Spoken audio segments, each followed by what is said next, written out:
When it comes to the business of government and regulation and regulatory stewardship, public servants use public powers that are developed by public policy makers. But you can't have regulatory stewardship without the right conversations.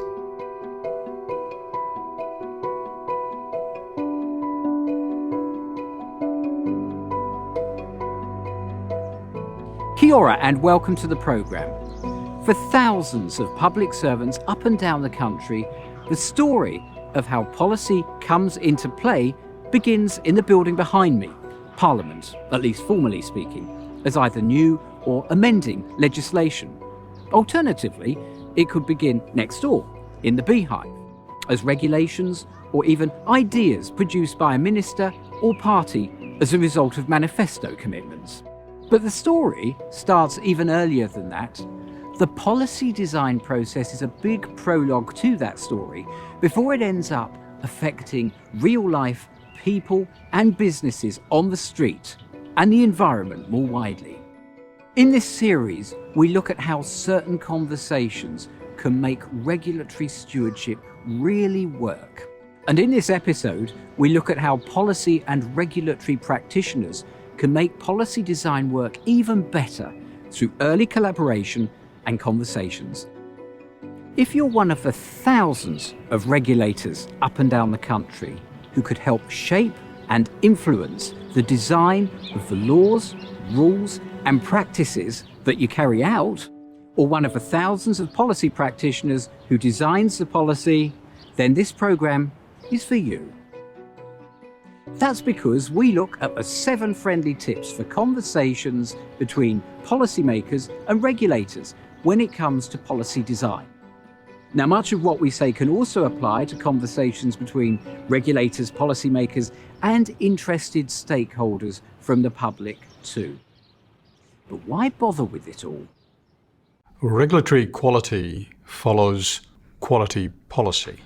A sound policy is one that is able to be implemented well, which actually achieves the policy intent on a long-run basis. It's really important for colleagues who are involved in designing policy to engage with colleagues who are involved in the implementation of that policy very early on. And obviously there has to be regular conversations, but the simple message is it's better together. Can be quite serious consequences, really, if the parties do not engage properly at the front end. 3 things that I've seen go wrong are, first of all, you just failed to achieve the policy intent because you didn't understand what it was going to take to get there. Secondly, there's a risk that you do get there, but in a much more costly and difficult way because you hadn't identified some of the barriers to achieving your outcomes. And the third thing that can go wrong is that while you do okay on achieving the policy objective you set out to, you were unaware of some of the unforeseen circumstances that could affect other policy objectives or create new problems. A good example of things going right and close engagement between the policy people and the regulatory people and the regulated is the Port and Harbour Marine Safety Code, which was developed relatively recently by Maritime New Zealand as the regulator, in conjunction with regional councils who have ports and the port companies around the country. They succeeded in agreeing on an approach to regulation that they now co-manage. So there's an ongoing useful relationship and feedback and shared commitment to achieving policy objectives. Enough said. It all clearly involves a continuing conversation, the sharing of ideas, and an enduring relationship, and probably at least 1 cup of coffee, in order to avoid, perhaps, crying over spilt milk later. And that's why we focus on 7 friendly tips for conversations between policy practitioners and regulators.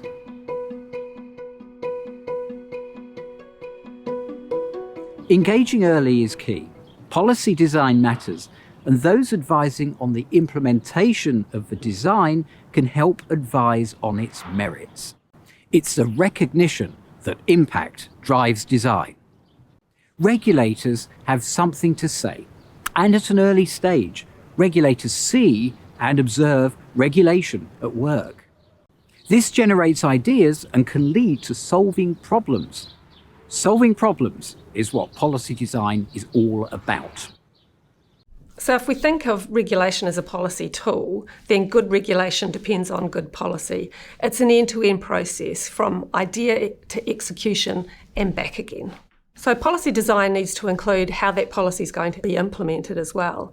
And that means bringing in some of those key voices up front, so the regulators who know what's going on the ground, other stakeholders, and the people who are going to be affected by the regulation. So it's kind of like building a coalition to get things done, and it's really important that those people are brought in at the front end. I always say it's not a case of build it and they will come, but build it together and they're already here. So I'd like to talk to you about the regulation of property managers. The government had been thinking about regulation of property managers for a while, but couldn't quite land on whether they wanted to proceed with it. Working on the front line as a regulator, I could see that it was a really good idea and it would improve the quality of service delivery across the sector. So I approached our policy colleagues with some examples of problems, but also with some examples of how, if they could write up a really good policy paper around regulation of property managers, get the politicians across the line, convince the politicians that what they were thinking was doable and would work well, then we could really make things better for a lot of renters across the country, but also make the property management sector a highly professional and high quality place to work.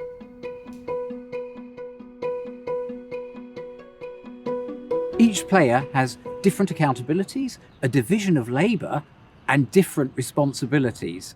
Now, to avoid this early meeting of the minds from becoming a well-meant unstructured relationship that's ineffective in practice, clarity on who does what is key, as is acknowledging that each other has a unique insight into the policy process. Sometimes it can be frustrating that it takes so long to get from an idea to getting things done on the ground. And I think those people, the regulators at that back end, might think that people up front are procrastinating or unresponsive. Of course, some might be, who knows. But in general, I think we just need to remember that there's a process that needs to be gone through and people that need to be involved. So we have to just know that it's going to take a little bit of time. It's much better to get things done properly. We don't want quick and dirty regulation. So evaluation also needs to be built into policy up front. And that doesn't mean planning some huge ex-post evaluation at the end. It means having that evaluation mindset so that you're always testing your assumptions, always watching what's happening on the ground, and then adjusting if that's needed. GREG's Level 3 qualification can help with this. It looks at the machinery of government. Take a look at the GREG website after the show to find out more. Commercial break over. Let's go back to the 7 friendly tips.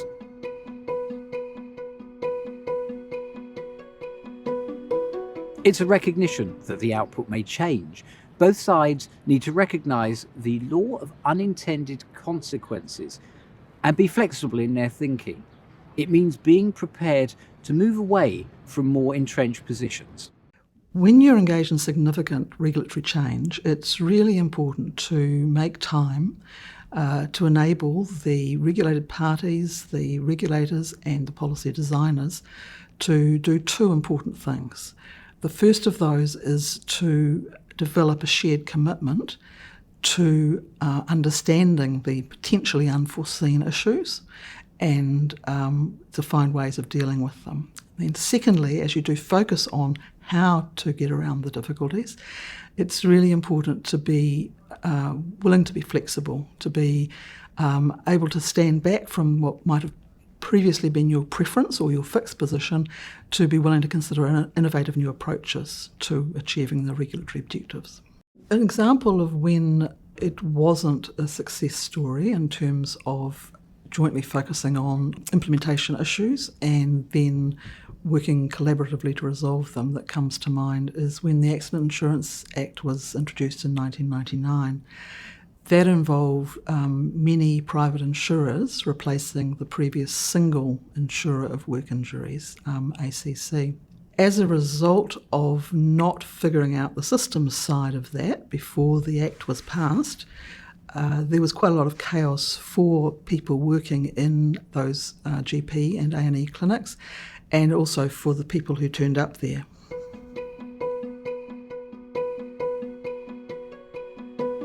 It's good to talk, not just as between the policy designer and the regulator in the room, but also at an early stage, lining up both from a policy and a regulatory perspective, how the design is going to be communicated to political and non-political stakeholders.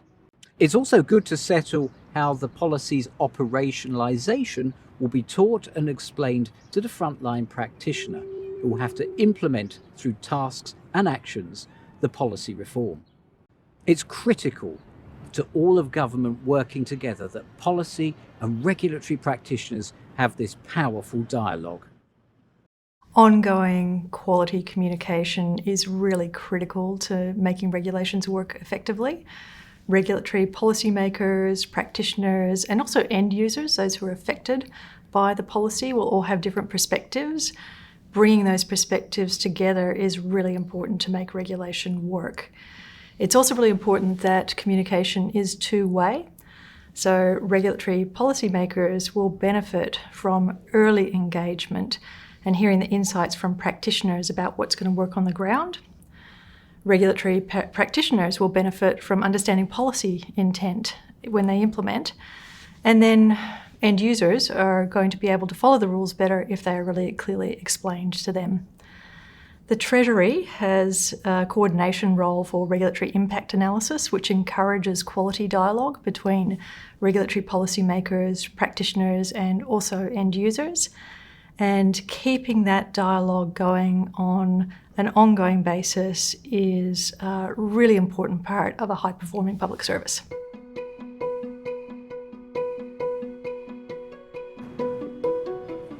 It's also critical to have the right regulator in the room. Who's the most appropriate service provider? Who understands the problem? And who knows the market intimately? When our colleagues are shaping policy, it's really important to have the right regulators in the room, to the extent it's a regulatory intervention that's being planned. It's really important to think about which agency might be involved in administering the regulations. If it's a very big agency, which teams are actually involved. Go in and have a conversation with the team that's going to be responsible for the job. Talk to the leadership of those teams, maybe even the executives who would be accountable for it. But also to remember that these regulatory interventions are part of broader regulatory systems. So all the functions may not just be within a particular agency, it might be agencies outside. And so understanding the broader regulatory system allows you to find out who else you need to engage with, so that whatever is being designed is in sync with the broader regulatory system outcomes. It's really important to engage early, engage all the time with the right people. The example I'd like to talk to you about is the Healthy Homes Initiative, which was part of the RTA reforms, the Residential Tenancies Act reforms. And the purpose of the legislation was to improve the quality of rental homes so that tenants who are living in them would be warm, safe and dry, and that there were a set of minimum standards. Now, those minimum standards were regulated by a number of different entities. So councils had a strong interest in them through building quality, through permitting, through the building repairs and consenting. Also, our own building systems performance team had a supporting role in that around the quality of the builds. The Electoral Workers Registration Authority had an interest in the heat pumps aspect of it through correct installation and safe installation, as well as my own tenancy team, who were responsible for the conduct of landlords and how landlords managed the contractual obligations and actually did the work. So what you got after you got those group of people together was a really good group of thinkers who were able to get all their ideas onto the table, discuss what was needed for the policy development and what was needed to really create a workable operational policy in order to give effect to the legislation. It's important to mention here the voice of the stakeholder. If you are a stakeholder, we haven't forgotten you. Everything that's been said about the need when it comes to policy design for policy and regulatory practitioners to engage with each other early applies just the same to stakeholders. It's very important for policy and regulatory practitioners to engage stakeholders early too. Now, the first 5 tips have been about making sure that the policy design's right. The final 2 tips are about keeping the dialogue going between the policy and regulatory teams after the policy reform's done. So it's not set and forget, it's set and keep talking.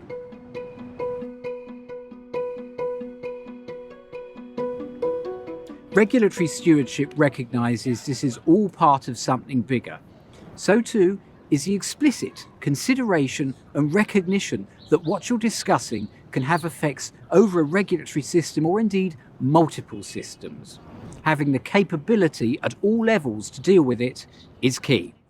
So regulatory stewardship asks us to work collaboratively and to take a whole of system view of regulations, make sure that they're fit for purpose now and into the future.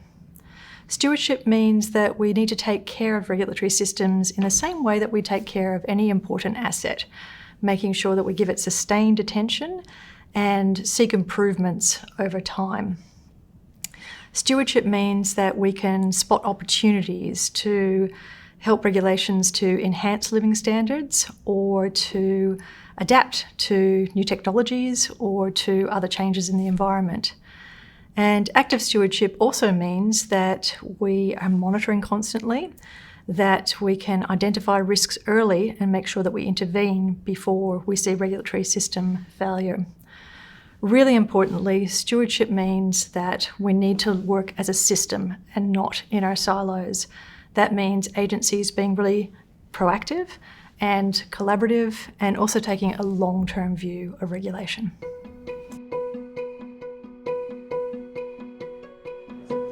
Having a feedback evaluation mechanism after launch, recognising things change, is a key stewardship task.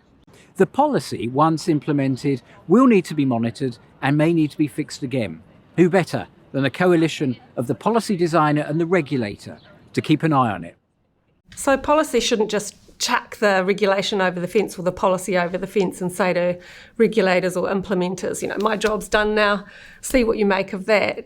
I think we need to think of it as sort of like a relay. So you pass the baton, but you're always interested in the end of the race. So as a frontline regulator working in New Zealand, I've often been involved in legislation implementations where the policy team, once their work is finished, they move on to the next thing because they're very busy. With the Residential Tenancies Act reforms of 2016, we made a conscious effort to keep our policy colleagues involved in a governance role over how the legislation was being implemented by us. We sought their advice through the process. We noted what went right and what went wrong, and we recorded some sort of lessons learned and some problems in a document. So what that meant was that the next time that the legislation was up for reform, we had a clear idea of what didn't work and what needed to be changed. One example of that was the legislation around unconsented dwellings and how they applied to the Residential Tenancies Act. To cut to the point, it wasn't working, the remedy wasn't working, it wasn't addressing the harm. So because we'd had some real life examples of this in practice, and our policy colleagues could see the evidence, they were able to quickly address this through legislation change, and now the problem is no longer a problem. We've covered a lot in the programme. We looked at the 7 friendly tips of conversations between policymakers and regulators, the importance of engaging early, recognising roles and goals, recognising that things could change unexpectedly, the need to communicate, to have the right people in the room and see the bigger systemic picture, being ready with a structure to deal together after the policy has been implemented. So there it is, the 7 friendly tips. We hope they've been useful for your conversations with each other as regulators and policymakers. Until next time, ka kite ando.